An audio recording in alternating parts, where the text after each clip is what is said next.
ರಕ್ತ ಸಂಬಂಧಗಳ ಮೀರಿದ ಬಂಧವಿದು, ಯಾವ ಬಿಂದುವಿನಲ್ಲಿ ಸಂಧಿಸುವುದು.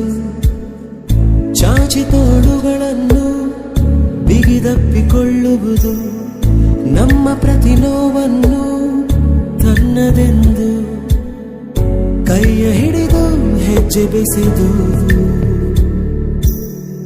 ಮುಂದೆ ಮುಂದೆ ನಡೆವ ಎಂದು.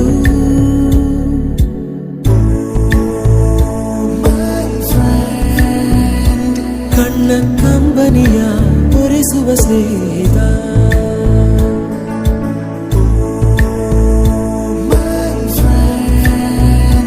ನಮ್ಮ ಸ್ನೇಹವಿದು ಇರಲಿ ಶಾಶ್ವತ.